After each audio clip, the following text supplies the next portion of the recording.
You're listening to the Weekend Sport Podcast with Jason Pine from News Talk ZB. Football Fever with News Talk ZB's voice of football, Jason Pine and Bonnie Jansen with Trees That Count. Donate a native tree and help us score the greatest goal. Welcome into Football Fever with Trees That Count. The day has finally arrived. The FIFA Women's World Cup starts tonight. 32 teams, 64 games, one winner at the end of it all. I'm Jason Pine with the New Zealand Herald's Bonnie Jansen. We seem to have been waiting for this day forever, Bonnie. It's finally here. How are you feeling? Oh, it's game day, Piney, and I'm absolutely fizzing. I'm so excited. I can't believe it's finally here. And yeah, just thrilled to kick off what's going to be an exciting month. It will indeed. All right, let's get straight into it. New Zealand against Norway tonight to open the tournament. A 7 o'clock kickoff at Eden Park. First of all, what are you hearing crowd-wise? And for those of us outside of Auckland, what are we expecting weather-wise tonight? Online, it looks like it's sold out. So hopefully we fill 50,000 seats and get a good crowd. However, yeah, the weather's not looking great and it's gonna pour down, I think, around 8 o'clock.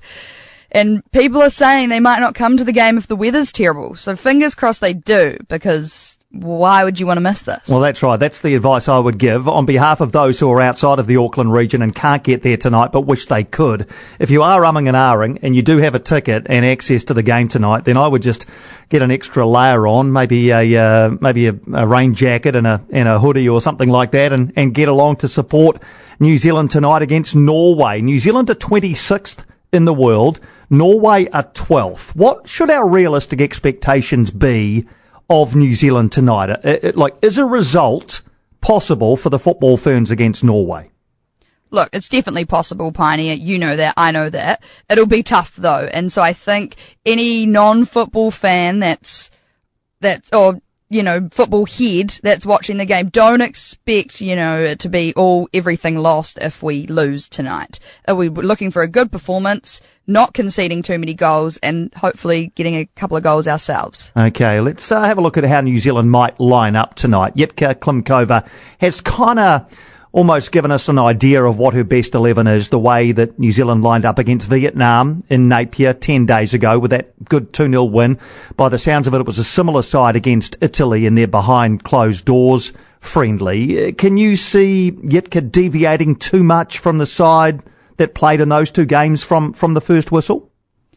I don't think she will, and I hope she doesn't, because that 4-3-3 looked good on the Ferns with the personnel they've got available. I really liked the look of it, and I think you did as well. So I don't think we'll see many changes tonight in terms of who's starting there. Could be a bigger question. They've just had some injury clouds over them the last few days, but I'm confident there'll be a 4-3-3 lineup. All right, let's go into some of these positions. Vic Esson has made the number one goalkeeping spot her own in recent times. We know Erin Naylor has played a lot for New Zealand, and Anna Leet is almost the up-and-comer. But Vic Esson seems to be the number one now, isn't she? She deserves that spot. She's done so well. I think I remember her being, the third-in-line goalkeeper, so good on her. She's going to have the game of her life tonight and throughout the tournament, because defence and that back five win games, so she's going to be key for the Ferns. Let's look at the back four then. In the games against Vietnam and Italy, from right to left, it was CJ Bott, Rebecca Stott, Katie Bowen, and co-captain Ali Riley. Now, there's a bit of conjecture over CJ Bott and a little hamstring tweak that she picked up in the Vietnam game. Any news you can bring us? Is she likely to play tonight? Jitka said yesterday that everyone is available and ready for selection. So I understand CJ can play, and it seems like she was training fine yesterday. However, the Ferns' two harder matches will be the next two against Switzerland and the Philippines, so Jitka might look to rest her and save CJ, because she is such a key player. So what would she do then if that is the case? If, let's just say hypothetically, CJ Bott doesn't play tonight, what would that do to the formation? Who would come in? Straight swap for Michaela Foster, I think. I almost would have Foster in my starting lineup anyway. She's going to be a really key player for New Zealand, and she's done well the last 12 months to earn a spot in the squad. She has that versatility as well. Could play on the left, which is where she has been playing for the Wellington Phoenix. Ali Riley could shift across to the right-hand side. Look, if CJ Bott's even 90% fit, I would play her. I just think she is our best player. Against a Norwegian side that, that is the certainly on terms of the rankings, the hardest side New Zealand will face. I think you've got to go out all guns blazing. But I do get the fact that this is a 3-game stretch for New Zealand. And if it's a matter of having CJ Bott right for the games against the Philippines and Switzerland, then maybe they will think about that. We'll wait and see, obviously, the side that's named tonight. As far as midfield is concerned, it's been the 4-3-3 that you talked about. The 3 in midfield have been Malia Steinmetz, Ria Percival, the other co-captain, and Betsy Hassett. That feels like what they'll do tonight?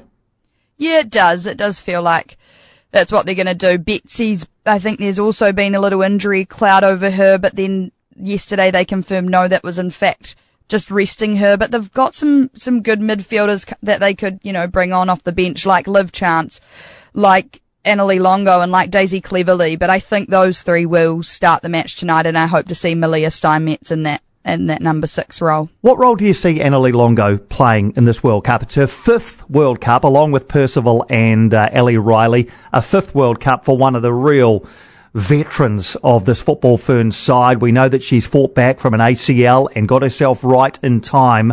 It feels unlikely she'll start tonight, but what role do you see Annalie Longo playing across these 3 games and hopefully into the knockout rounds? Annalie Longo's role will be more that leadership role, especially off the pitch and then coming on. In those next 2 games against Switzerland and Philippines, we're going to need some leaders on the field to kind of control the game, and if we're up, then hopefully settle everyone's nerves. So Annalie off the bench, I quite like that. She's a great technical player, and she's also going to bring that leadership. And I mean, we might see it tonight, we might not. I don't think she'll start maybe any game, just in terms of fitness, but when she comes on, she's going to bring a lot of leadership, but also flair. Yeah, I love Annalie Longo as a football player. I think she brings an energy and an exuberance and the experience of having played so often for New Zealand into this team. I don't know where she fits in a starting 11 at the moment. I guess if you're going to look at that middle 3, then maybe she comes in place of a Betsy Hassett, for example, the furthest advanced of the 3. But the lack of game time in the last 9 months as she's rehabbed from the ACL will certainly be a factor in Jitka Klimkova's thinking. But I wouldn't be surprised at all to see Annalie Longo play a significant role at this World Cup for New Zealand. In terms of the front 3, against Vietnam, it was India Paige Riley on the right-hand side, Jackie Hand on the left, and Hannah Wilkinson through the middle. How do you feel about that 3? I feel like that will be the starting front 3 tonight. I don't think Jitka's going to budge changing that. However, I hope that if it's not going well up there, Jitka's brave enough to change it, because we're going to need goals to win this tournament. I think there's a saying, defense kind of win the World Cup. No, that's not it. Something along the lines. We need to score goals is what I'm trying to say. And so if it's not working up the top, they need to bring on some fresh blood. What's happened to Grace Jale? She's a player who I fully expected to play a major role in this New Zealand side at this World Cup. I would have had her in my starting 11, but not only has she not been anywhere near the starting 11 in the lead up to the World Cup, she hasn't even been utilised off the bench in the games against Vietnam and Italy. What's happened to Grace Jale? Yeah, I'm a little bit confused about not seeing Grace in action the last few matches. I think she's a little bit confused herself as well. But Jitka just seems to think she's not bubbling at the moment, in Jitka's words. So maybe they're waiting for her to, get that feistiness that Grace, what she's so good at back. And, I'm not sure, but Jitka seems to think there's a lot of players performing in those positions that Grace plays. Hence why Grace hasn't had a look in at the moment. Yeah, I feel like her only position really is centre forward. It feels to me like she's been shoehorned into that right-hand side of midfield or that right-hand side of a front 3. It doesn't suit her game. She's a big physical presence. She's a goal scorer. She likes to get into the box and be on the end of crosses. I am not sure about the way she's been used for New Zealand, and I just have a real hope that at some stage in these group matches we get to see her in her natural position of centre forward. In those wide slots, I was just so impressed with India Paige Riley against Vietnam. We've been waiting to see this this young starlet who's obviously shifted allegiances from Australia to New Zealand. We've been waiting to see it, and I thought that first half against Vietnam gave us a glimpse of what India Paige Riley can do. Yeah, I was speaking to her the other day and she was telling me how she's so relieved she made that switch to play for New Zealand over Australia, because now she gets an opportunity to show off, her flair and what she can bring to a national team. So yeah, it was exciting. She did great against Vietnam, and on the other side as well, I really like the look of Jackie Hand. Yeah. I think she's also going to be key for New Zealand in that front line. Where does Olivia Chance fit into all of this? Maybe another impact player. Olivia Chance is, I've kind of said it before, she's only our real chance, ironically, on goal. And she'd be great to bring off the bench, maybe early into the second half if we're, needing an equaliser or something like that. But again, there's been another injury cloud over her. I'm not sure she's going to start. I think she only starts if they change that formation. Yeah, that is how I feel about it too. The 4-3-3. She doesn't seem to have a natural home in a 4-3-3. More sort of sitting in behind perhaps a front two if they change the formation, and Liv Chance was almost that number 10 who sat in behind a front two. But it seems as though the 4-3-3 is the way that Yitka's going to go. There are other options as well off the bench, the likes of Gabby Rennie, Paige Satchel, of course, and others as well. So there are certainly options available to Yitka Klimkova. But it'll be very, very interesting to see how they play tonight and in the other two games. Just on Norway, they call them the Grasshoppers, 9th appearance at a World Cup. They won the European group. They won the whole thing back in 1995 when their current coach, Hege Riise, was part of that side. She scored in the final in 1995. Norway's threats are all in the front third, aren't they? You look at Caroline Graham-Hansen, Ada Hegerberg, Guro Reiten. It's as good a front three as there is going around. Oh, it's very good. I mean, Guro Reiten, she's played alongside Sam Kerr all season for Chelsea, and she had, assisted most of Sam Kerr's goals. So they're going to be pretty threatening, and I've been watching a few of their scoring drills, shooting drills at training, and they looked pretty sharp, I'm not going to lie. Yeah, Ada Hegerberg, she won the inaugural Women's Ballon d'Or in 2018, 8 French League titles with Lyon. She's won 6 Women's Champions League titles, fought back from serious injury. She actually refused to play for Norway for 5 years in protest at how the National Association was treating its women's team, but returned in time for the Euros last year and for this World Cup. And Caroline Graham-Hansen, she wears the number 10 for Barcelona. That tells you all you need to know about what sort of player she is. If there's anything that could stymie Norway's progress at this tournament, is that at the other end, there have been the odd question about their defensive capability. Oh, have there? That's great. I mean, that's great for New Zealand. Great for New Zealand. That's news to me, but brilliant. Bring it on. All right. So what is a good result for New Zealand tonight? What is a satisfactory, obviously a result of some sort. A win or a draw would be a fantastic way to start the tournament. But in terms of performance, the way they play, what do you need to see from the Football Ferns tonight?